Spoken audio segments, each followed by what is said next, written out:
Step inside the mysterious world of the Cecil Hotel, once a beacon of luxury, now shrouded in dark secrets and ghostly whispers. Join us as we unravel the haunting past, explore its eerie corridors, and uncover the chilling truth behind one of the most infamous hotels in history. Are you brave enough to uncover the secrets of the Cecil Hotel?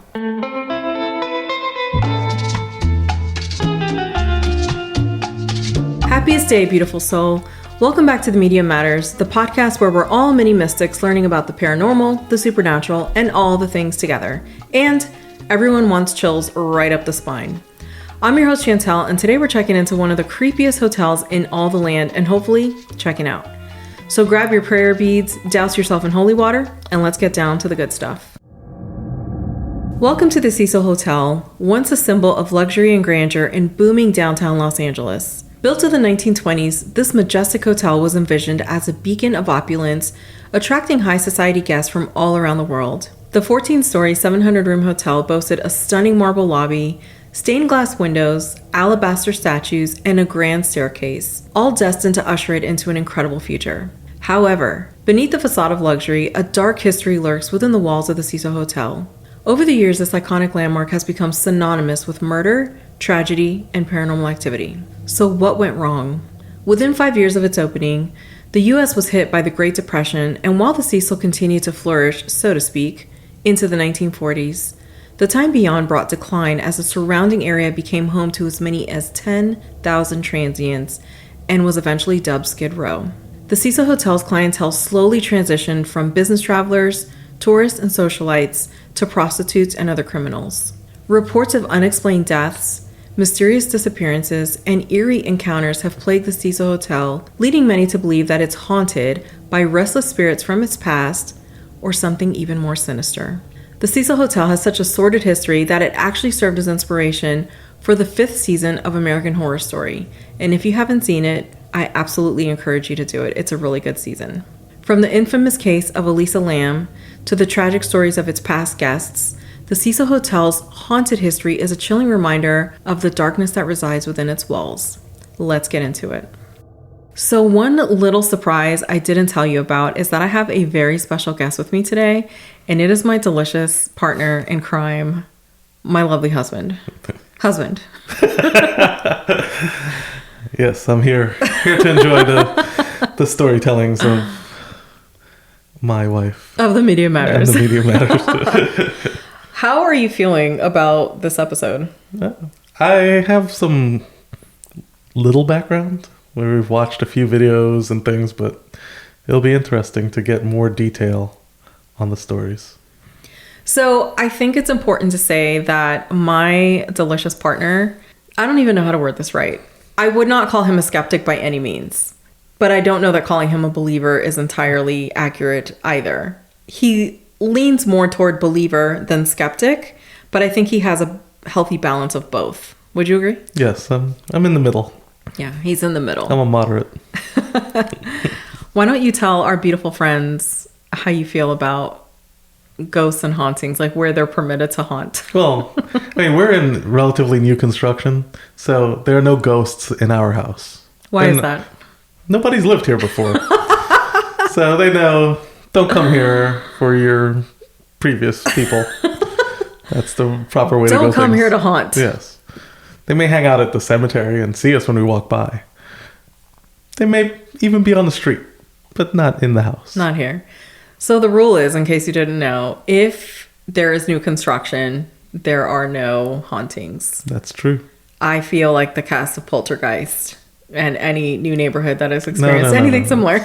That's fiction. That's fiction. This is reality. They would disagree. All right, so let's get into our Cecil Hotel history because there's a lot of it. Some of the hotel's guests have taken their own lives by ingesting poison, jumping from a window, or slashing their own throat. In September of 1944, 19-year-old Dorothy Jean Purcell was staying at the hotel with her 38-year-old boyfriend. One night during their stay, she awoke with severe stomach pain and quietly slipped out of bed, went into the bathroom, and to her surprise, gave birth to a baby boy. Believing the baby was dead, she threw him out the window where he landed on the roof of an adjacent building and died. Dorothy was arrested for murder, and during her trial, 3 psychiatrists testified that she was mentally confused at the time of the incident, and she was later found not guilty by reason of insanity. How sad is that? Yeah. She didn't know she was pregnant? According to the reports, everything I saw, she had no idea. That's crazy. In January of 1947, the body of 22-year-old Elizabeth Short was found in an LA neighborhood. Her killer had slashed her face from the corners of her mouth to her ears, bisected her body at the waist, drained her blood, and washed her body before dumping it in a vacant lot. While Elizabeth's death is not directly tied to the Cecil, she was seen at its bar a few days before she went missing and was ultimately found murdered. And in case you didn't already figure it out, we're talking about the Black Dahlia. Another really crazy case, super sad. Please comment and tell us if you want us to do an episode on the Black Dahlia. There's so much. A lot goes down in LA. Yeah, a lot goes down. Yeah, a lot goes down. Yeah. No offense, LA. We love you. We love you. I'm a SoCal girl. But yeah, well, you know, and to be fair, everything we're going to talk about today is in LA because we're talking about the Cecil. So, but the Black Dahlia case, it has been intriguing forever. From the moment I first heard about it, I thought it was just so sad and interesting. And there is also a link to an American Horror Story episode. I feel like there was at least an episode that I can remember. I think it was in the first season. I have to double check because I forgot to check on that. But I do remember a connection where it was like the home of the house that was portrayed in the season belonged to a crazed doctor from back in the day, the 40s. That is back in the day. Back it's like 80 years ago. And so there was some connection sort of kind of roundabout to Black Dahlia and similar murders. So yes, let us know if you want a Black Dahlia episode because I'm here for it. I am here for it.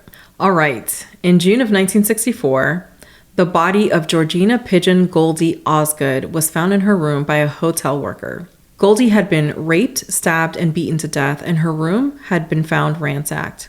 Goldie had lived at the Cecil for 6 years and was well known in the area for spending time in nearby Pershing Square, where she would visit with and feed the birds every single day for hours. When they found her body, her favorite LA Dodgers cap was lying next to her, along with a bag full of birdseed. To this day, her murder remains unsolved. That's really sad. She was well liked. She had a lot of friends in the area. Did they have a lot of long-term residents at the Cecil Hotel? So it was for daily, weekly, and monthly rentals. And like an extended stay. Right. I guess like an extended stay, yeah. And so initially it was for, like business travel. And I mean, it was a beautiful place. Really pretty. So yeah, when I saw that information about her having lived there for 6 years, I was surprised. Mm-hmm. But a lot of people did stay there for extended periods of time because of work. Some of them working like right in the area. They didn't have anywhere else to stay, so they would stay there while they did their work, like contract work, I guess, and then off they went. Okay. So in addition to these cases, I mean, there are a lot of stories, a lot of other stories that we haven't covered and won't cover here. But yeah, really sad stories of suicide and murder and just, crazy happenings. But we're going to move into some infamous residents or guests as they were. So we're going to start with Richard Ramirez. The look on my partner's face right now. He's a doozy. He is a doozy. So Richard Ramirez, in case you don't already know, is the Night Stalker. He was dubbed the Night Stalker after some other names made it into the newspapers. So Richard Ramirez committed a string of murders. Like his crimes actually started like back in the 70s and moved into the 80s. And there was a crime spree that he committed from 84 to 85. And it was home invasions, brutal rapes, brutal murders, burglary. I mean, the whole thing. We're not going to go into his story because It's a good documentary on Netflix on it. Yes. And it's an interesting story. I don't want to give him any more celebrity in this episode than he already has. Yeah. He is a creepy mother effer, like creepy. So yeah, we'll get back to all that stuff. So Ramirez spent time at the Cecil Hotel. So he wasn't like, the Black Dahlia where he was just seen at the bar. He actually rented a room, and it was room 1419. And he rented this room during this killing spree from, somewhere in the neighborhood of 84 and 85. So it is claimed that he would return to the hotel after committing some of these murders, possibly all of these murders, undress in the alley, put his bloody clothes, in the dumpster, and then walk through the lobby covered in blood and wearing nothing but underwear, sometimes completely naked. And no one batted an eyelash. Like, this is normal for LA. It's normal for the hotel. Okay. And maybe not even normal. Maybe people were looking at this and thinking, we don't want to tangle with the likes of this kind of evil, because what the heck is going on? Why did I think his last name was Romero for some reason? I think in the documentary, they talk about it like he was known by both names. Okay. If I remember correctly, because I always call him Richard Romero. Yeah. So maybe I'm the dummy. I'm the one who's wrong. That's why I think of him as Romero, because you always refer Richard to him. Romero, yeah. So, yeah, some say that while he was there, he was witnessed practicing Satanism and performing rituals at the hotel, and possibly even ushered in more evil than there already was, if there was evil before. So, I mean, there's no way to know. There's just no way to know. So like my delicious partner said, Netflix does have a really good documentary called Night Stalker: The Hunt for a Serial Killer if you're interested in his story. It is a very brutal story. There's a lot of gruesome detail in there. They talk to the two main detectives who were part of that case and helped to solve it, to figure out who was behind these murders, because these killings had gone unsolved for quite some time. You'll make sure your windows and your doors are locked, and maybe even invest in a dog. Yeah, or more than one dog. It was very creepy and sad. I mean, he had a really sad childhood, and his upbringing just like it did not get any better. He had the influence of a cousin, I think it was, who he was really close to. His cousin also had some issues. He had served in the Vietnam War, I think it was, and when he came back, that is around the time that Richard started spending even more time with him, and he witnessed his cousin. I think it was cousin, uncle. Uncle? I thought it was his uncle. Maybe, I don't know. Somebody was beaten. In any event, yeah, this person who he was very close to, he witnessed this person kill his wife. Like, his not Richard's wife. He was not married. He was young at the time. But a lot of things that went down in his childhood and his younger years, and it was really sad, really, really sad. And he never escaped it, never got away from it, and really went into a life of crime. And his crimes just became more gruesome. They just, things just escalated. And so the thought is, was he as evil as he was? Then that's what drew him to the hotel. Or did the hotel draw him in because he had the capability of being as evil as he is, and it enhanced it? So are you saying he was attracted to the... Was he attracted to the hotel because he was evil, or was the hotel attracted to him because he had the capability of being more evil? I mean, who knows even? Right? Who knows? The hotel, I think, was attractive to people obviously in the area who, I mean, it's nearby Skid Row. Yeah. There's already a lot of, I think, sad energy, maybe desperate energy, and I think like attracts like. So maybe it's not necessarily the energy of the hotel, so to speak, but the energy of the area. I don't know. I mean, it's a good question. It's a really good question. And if we could talk to him right now, which I never want to, but if we could. Didn't he die? He did. He died in prison, yeah. He had like... I don't know, 14 or something life sentences. Yeah. Didn't he get married? Yeah, he did. He did get married. Did she also stay at the Cecil Hotel? Jesus. Yeah, he did end up getting married while he was in prison. He passed away at like early 50s, in his early 50s from cancer, which, I don't know, seems too kind for the things that he did, because he did some heinous things. So we're going to move on from him because we've spent a lot of time talking about him, but he is really super creepy. And the fact that he did stay there, he lived there.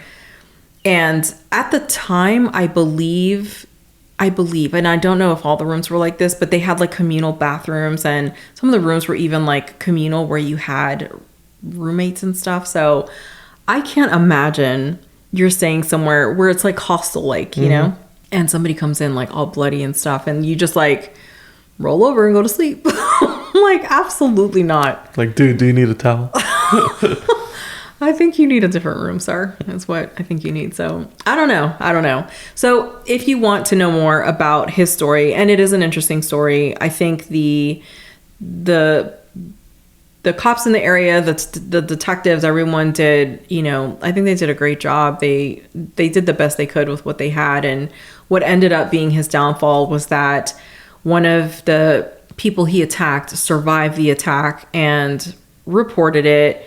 She was able to give a description of his car, I think it was, and they found the car, and they got at a minimum, they got a partial fingerprint, and they were able to identify him. And when they tracked him down, I mean, I'm not gonna spoil it for you if you haven't seen it yet, but I suggest you see it, because that part was actually pretty gratifying, where I was like, oh, a little bit of what's it called, like Karma? Yeah. And don't run into a Hispanic neighborhood if you're trying to get away with murder. Yeah. I mean, it's good. So if you haven't seen Night Stalker: The Hunt for a Serial Killer on Netflix, definitely check it out. So we're moving on. I said this like, I don't know, 100 minutes ago. We spent a lot of time on him. So there is another serial killer who did spend time at the Cecil Hotel, and it is Jack Unterweger, and I hope I'm pronouncing that right. So Jack was an Austrian serial killer who committed murder in several countries. Initially, he was convicted in 1974 of a single murder, and while he was in prison, he began to write extensively and gained the attention of the Austrian literary elite. Crazy. So when he gained their attention, they took it as evidence that he had actually been rehabilitated. His writing was so good, like it was... But you have to be smart also to commit a lot of murders, I mean, and get away with it. Or do you? I mean, yeah, that's true. I don't know. I thought that maybe the ones who get away with it, yeah. Like you said, you have to have some level of intelligence, I feel like. Maybe. Or good luck. Yeah. Or maybe it's not good luck. I don't know if that's what you call it. So after significant lobbying, Jack was released on parole in 1990 and became a minor celebrity, eventually working as a playwright and journalist. Right? Talk about second chances. How many people did he kill? Let's before he got released. There had been several, but that one stint in 1974 was for one murder. Okay. I think that was for a single murder. Okay. And I don't know. I didn't look into too much of his history because, again, you know, serial killer, and we don't want to give him a lot of celebrity on the episode. But it's interesting. It's interesting in any event. So yeah, he is eventually working as a playwright and a journalist. So in the early 90s, I believe it was in 91, he was hired by an Austrian magazine to write about crime in Los Angeles and the difference between US and European attitudes toward prostitution. So as a result, he went to California, LA specifically. He met with local police. He participated in ride-alongs and was allegedly, you know, or supposedly doing research on the city's red light districts. So during his time in LA, 3 sex workers were beaten, sexually assaulted, and strangled with their bras using a signature knot Jack had used on 9 other victims. Yeah. So he stayed at the Cecil and reportedly chose the Cecil in homage to Richard Ramirez. Tell me that is not crazy. I mean, like attracts like. Yes. Did we say that a few minutes ago? Like attracts like. So we're going to jump to February of 2013 when the hotel started receiving complaints of the water having low pressure and a strange appearance and taste. On February 19th, a hotel maintenance worker discovered a body in one of the hotel's 4 1,000-gallon water tanks on the roof. It was the body of Elisa Lam. Have you heard of Lisa Lam? She go in the elevator and then... Yes, that was her. I thought I saw a video. Yeah. So Elisa was a 21-year-old Canadian college student visiting California during a solo trip in 2013. This trip was meant to be short and give her a much-needed break from her studies. And several days into her LA stay, approximately January 31st or February 1st, Elisa's parents reported her missing after she'd failed to check in with them, which she had done every single day of her travels. On February 13th, a couple of weeks into the investigation of her whereabouts, police released a video showing Elisa's last documented moments, and they were strange to say the least, which is the video that you're talking about. Mm-hmm. So in this video, Elisa can be seen speaking to someone who is either off camera or not there at all. She makes unusual movements and gestures, again, to someone either off camera or not there at all. She presses all the buttons in the elevator, looks out into the hall, gets off the elevator, gets back on the elevator, and eventually gets off the elevator for good, never to be seen alive again. Well, I mean, not visible to the camera. Like, person not there at all. It could have been there in the spiritual world. For sure, yes. In another dimension. Yeah. So Lisa's death was eventually ruled an accidental drowning with bipolar disorder as a significant factor. So there are a lot of conspiracy theories about her behavior and her untimely death. And this is another one like Black Dahlia. We can do a dedicated episode to Elisa and the things that went down, the things that have, are public knowledge because we can't get anything else. But it's a sad story. She was such a young woman and she had her whole future ahead of her, just, on break from college, just trying to, just have a little vacay and enjoy life a little. And then this happened. So, some of the things I read about were that when she initially checked into the hotel, she was in a roommate situation where she was staying with other people, and they complained that she was portraying odd behavior, and so the hotel moved her to her own room. Was she diagnosed as bipolar prior to this? Yes. Okay. Yeah. I was like, so, did they just decide she was bipolar after she died? No, she was on medication. Okay. Like, this was something that her family had reported, and yeah, it was known. She also had a blog where she would openly talk about this and talk about her depression, her loneliness, and so it was just a sad situation, really, really sad. And I mean, it didn't even happen that long ago, 2013. So there was an episode of Castle that kind of there are actually a few TV shows, but I do remember specifically an episode of Castle where it was coming through the it was a very similar very, very similar, and there was like video footage of this girl on an elevator, and they just moved it from the West Coast to the East Coast to New York.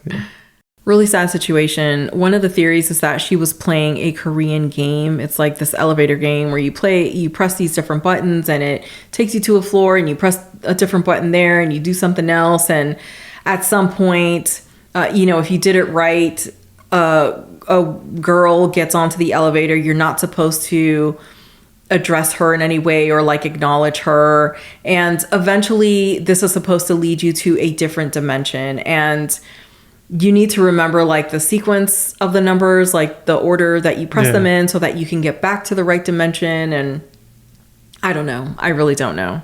I feel like that was also on like a Rookie episode or something, which is just Castle, but he's a cop.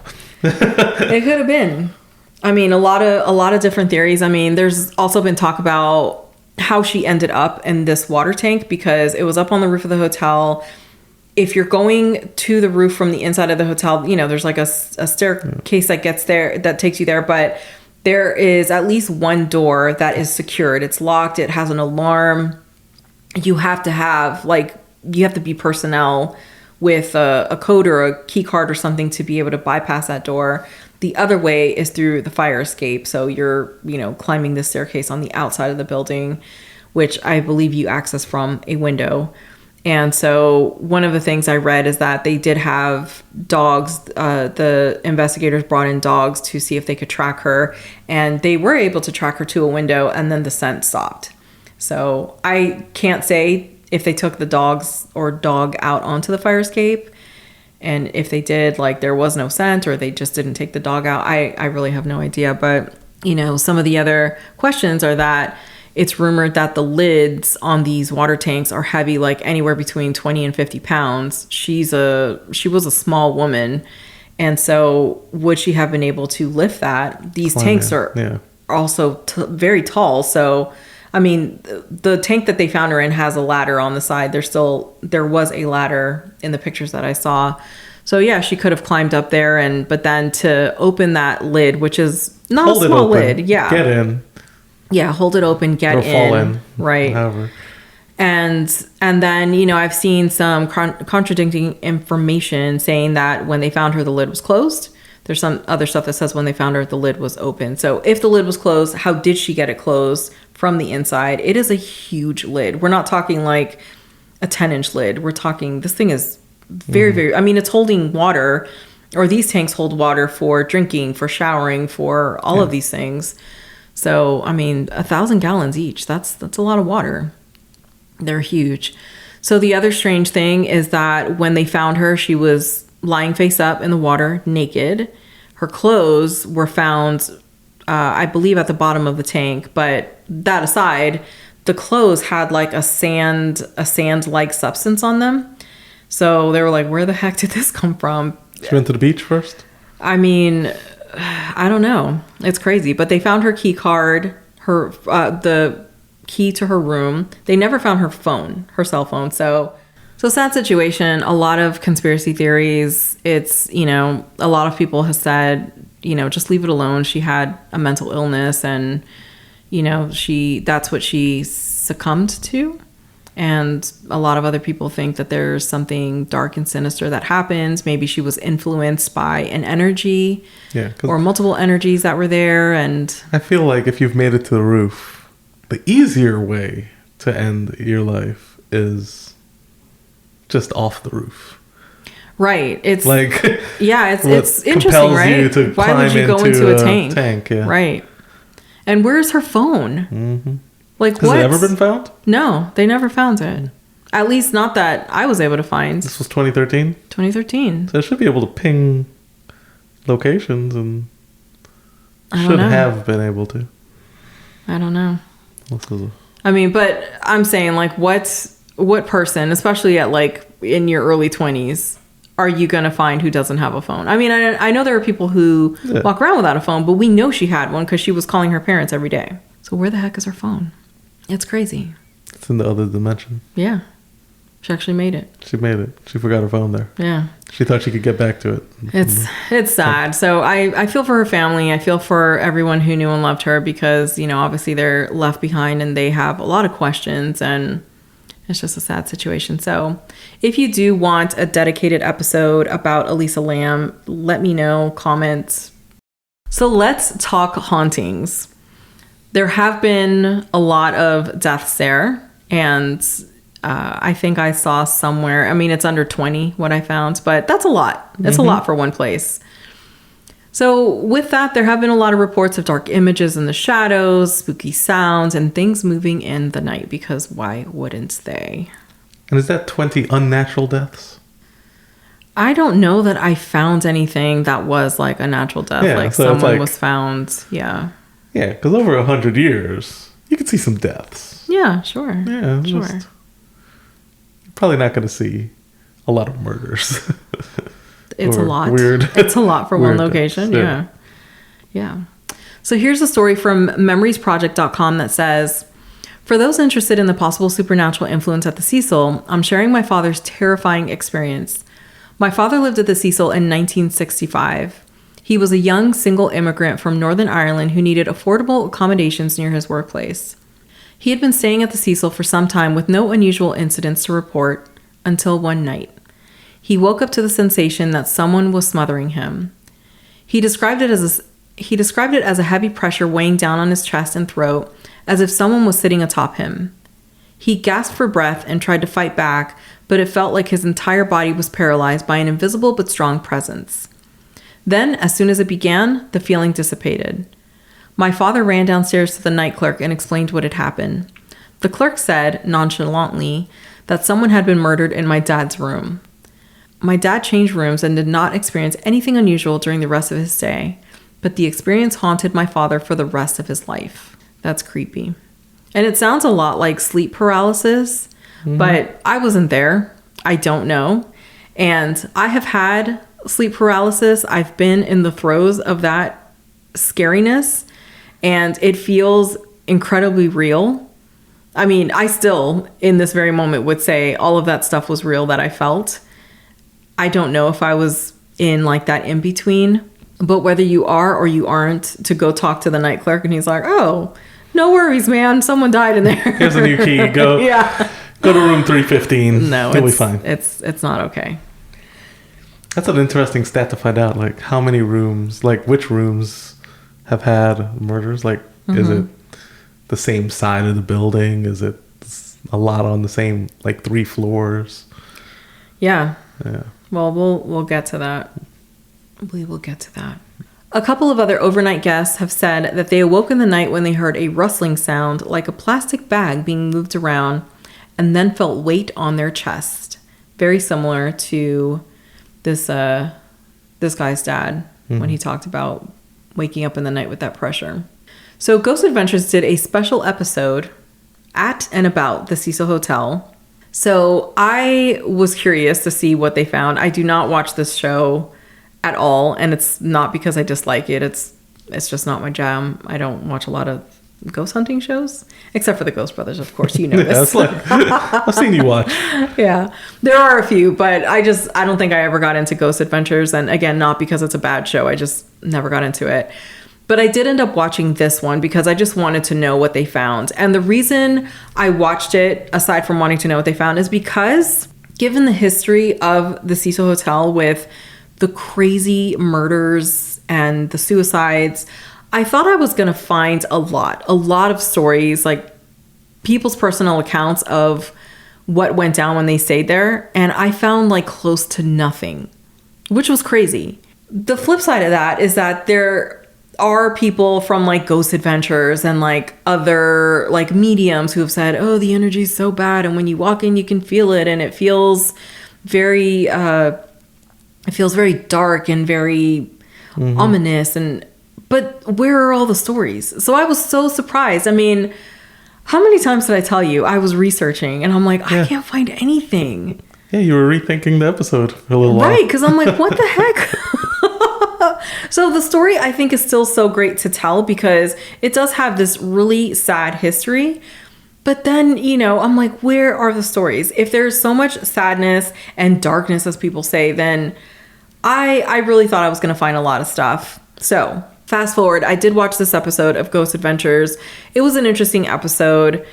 And also, you know, sad. If these spirits are in fact trapped there, it just hurts my heart. It makes me incredibly sad because they're stuck someplace where I'm sure they don't want to be. They're confused. Maybe, I don't know if they keep reliving the incident that happened, whether it was suicide, whether it was murder, like whatever it was. So in the episode, they do find Pigeon Goldie Osgood's room. And I think she was like on the 7th floor, I believe. They did go to Richard Ramirez's room, which is 1419, I think is what I said earlier in the episode. They did go to Jack Unterweger's room. And they did go to Elisa Lamb's room. They also went to the elevator that Elisa Lamb was in the video that we saw. And all of it very interesting. And also just kind of surreal. And I can't even imagine what it's like to be there in person and see these spaces. But just to see them in the same elevator where Elisa was last seen, or to be in Richard Ramirez's room, or, you know, any space where these really sad or dark energies is residing right now, it's kind of crazy. So they did get some voice recordings of, allegedly, Pigeon Goldie Osgood. They got some of Richard Ramirez. And when I say voice recordings, I'm saying they're using a device where they are asking these questions audibly and they're getting something back through this piece like of equipment. Right. So it's not... Right. And I don't remember what the equipment was called, but it's not like Richard Ramirez's actual voice. It's, you know, this like electronic voice responding through this piece of equipment. So is it him? Is it something else? Someone else? You know, I don't know. They made contact with Elisa, but it actually wasn't like Elisa. It was like someone speaking for Elisa. So was it Elisa? Was it someone pretending that she was in the presence? They did ask at one point if Elisa was present or was there, and the equipment came back and said present. Very interesting stuff. One of the things I thought was like super creepy is that before as they were setting up, I guess, and they didn't show this till, you know, in the episode when they're into the investigation, but they brought two, and I say they, it's actually who's the lead guy? I can never remember his name. He has the Zach Baggins. I think that's his name. He has a museum in LA, or not LA, in Las Vegas, that I really, really want to go to, the Haunted Museum. Mm-hmm. So he has some of Richard Ramirez's artwork, his actual artwork. It's framed, and he brought two of those pieces and had them in the closet of Richard Ramirez's room. Mm. To help, I guess, build that connection. And I was like, you know what? You are asking. Yeah, that seems like really, like, come on in, bro. Honestly, what the heck? Yeah. So they had that, or he had that in there, and there was, you know, there was the touching, the scratching, he was in, I don't remember if he was in Richard Ramirez's room or if he was in Jack Unterweger's room. And he's asking questions, trying to get, you know, some communication, some feedback from them. And the water faucet turns on in the corner of the room. And this is not like a center type faucet. This is like, you have to turn this like old timey looking knob. So I don't feel like this is like easy to turn. So that was creepy. I was like, oh my gosh. But, you know, I know a lot of skeptics would say somebody was off camera and turned it on. And that's incredibly possible. But it was creepy for sure. They saw shadows. The elevators like kept stopping on the 7th floor, even when they were trying to go somewhere else, or they would like just run on their own, or, I mean, it was crazy stuff. And when they did this investigation, the hotel was empty. Like, no one was there. I think it's like the first and only time they've allowed someone to come in and do something like this. So I don't even know how long Zach Baggins and his team tried doing this and working with the hotel to get this done. I know a lot of people have wanted to do stuff like this. I did see a couple of YouTube videos, like just pieces where other, like, you know, just investigators had gone in, and I don't mean a team, it was like somebody and their friends, and they went in with their cameras to go check things out. And so, yeah, it was, I mean, if you're into it, it's worth watching. I don't think it's a horrible episode at all. It was interesting for sure. But to kind of see it all come together, where I read all this stuff for what felt like weeks. I just like read and researched, and then to watch it where they're like walking through these spaces was really, really interesting. So I don't know, what's your take on all of this and the site and the... Maybe demolish the building.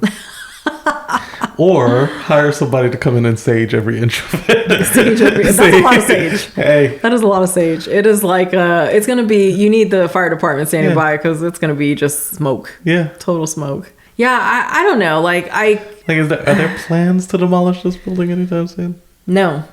Remodel? So it closed, I believe, in 2017 for a remodel. And then the pandemic hit. So it was closed for a while. It was reopened in the summer of 21 after all the delays, and now it is affordable housing. Long-term housing, or? Mm-hmm. Long-term affordable housing.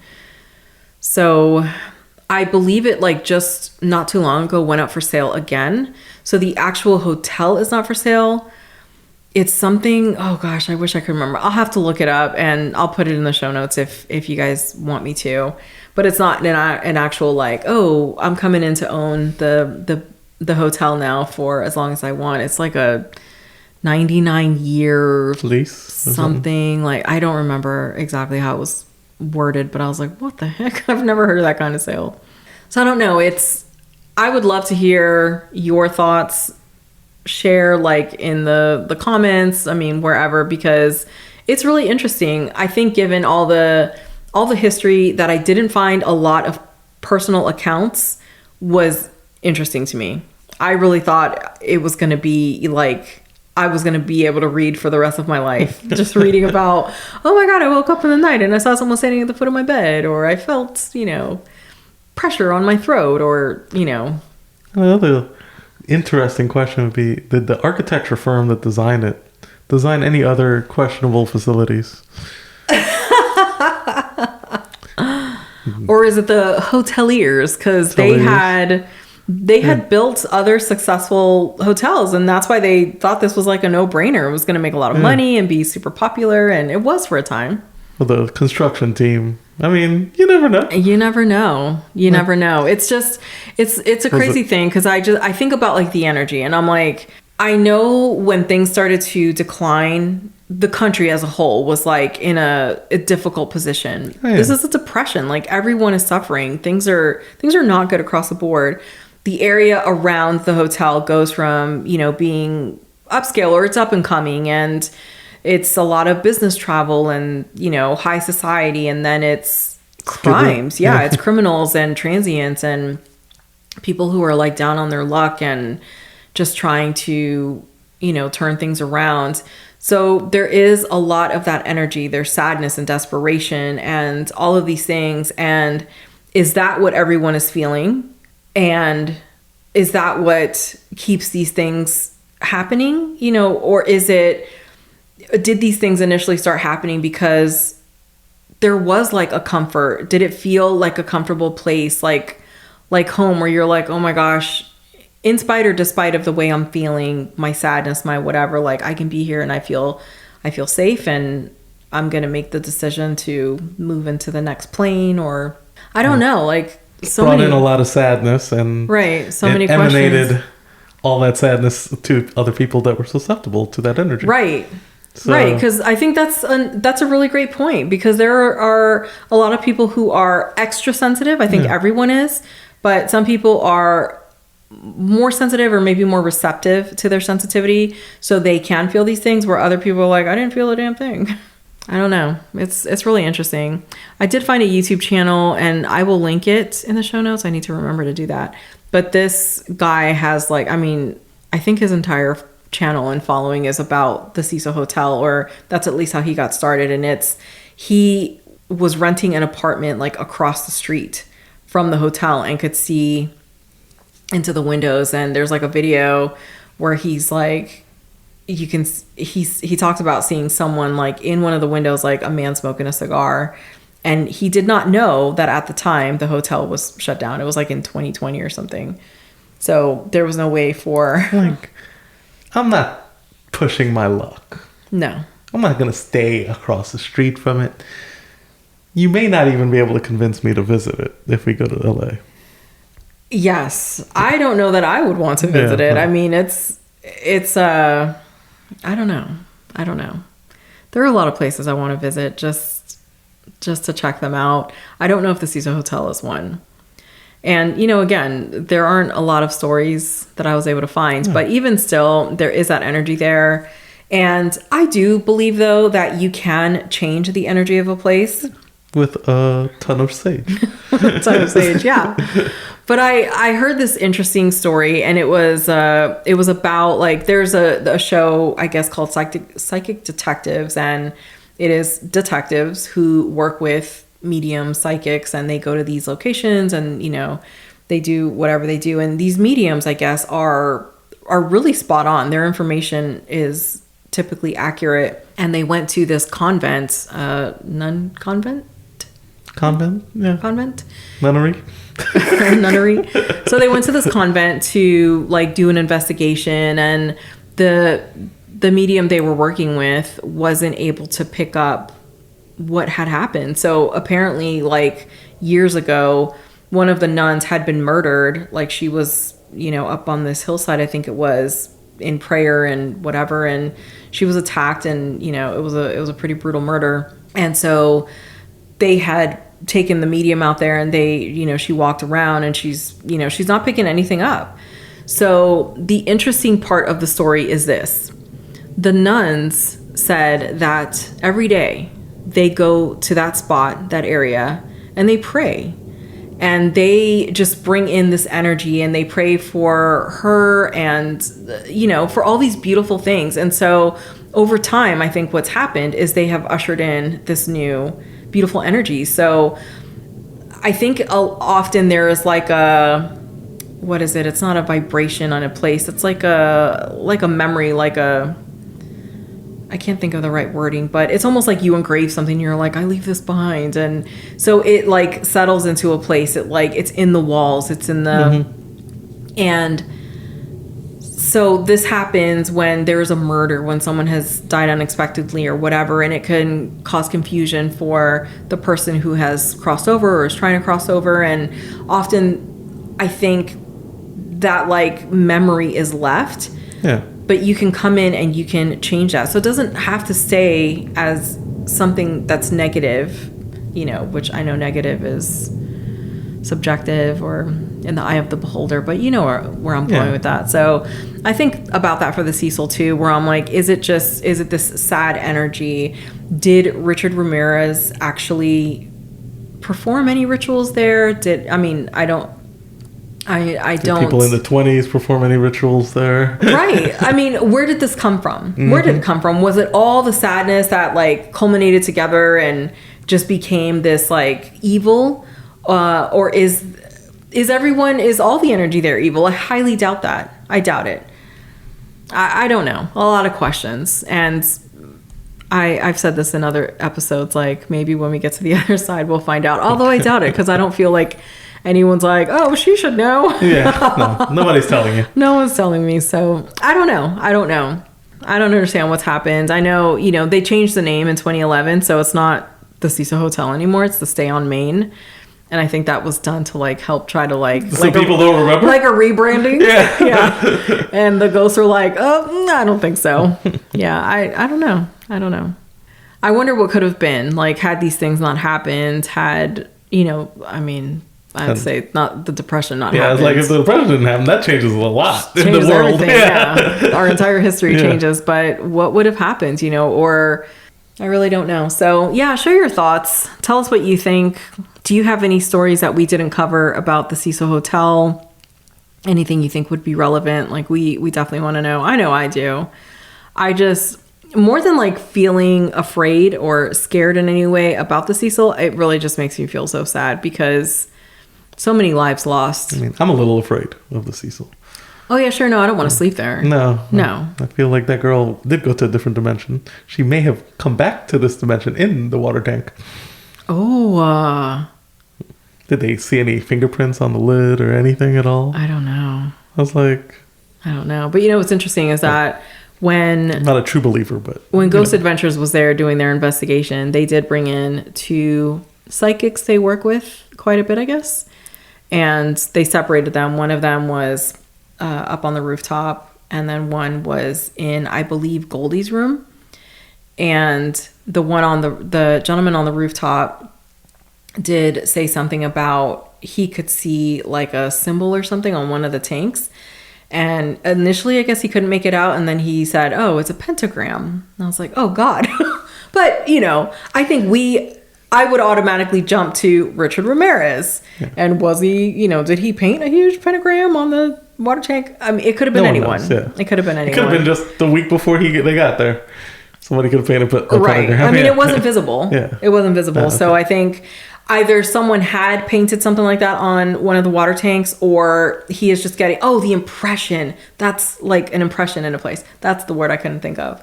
Or that's what he's getting, is the impression of like some things that had gone down on the rooftop or whatever. But the other thing he picked up was that was a body or a girl in a tank, and he was feeling like it was not at her hand, it was someone else who did this as a cover up. They were trying to get rid of her and hide her, and they put her in the water tank. So, do with that what you will. Yeah, because I feel like being in a water tank that long, DNA evidence kind of erodes. Yeah. I mean, I don't know. The whole thing, super sad. So yeah, that is our episode on the Cecil Hotel. Again, just share your thoughts, share your stories, share your questions, all your things, and tell us what other stories you want us to cover, what other sites you want us to cover, what other topics you want us to cover, because, you know, I'm here for you. I am here for you. If you enjoyed this episode, please follow for more and share it with the ones you like and love, because sharing is caring. Make sure you send us your questions on Instagram, Facebook, or via email at hello@themediamatters.com. Head over to our site, themediamatters.com, to join our free mailing list, and be sure to subscribe to our YouTube channel. With that, I hope you sleep very well, my friend. See you next time.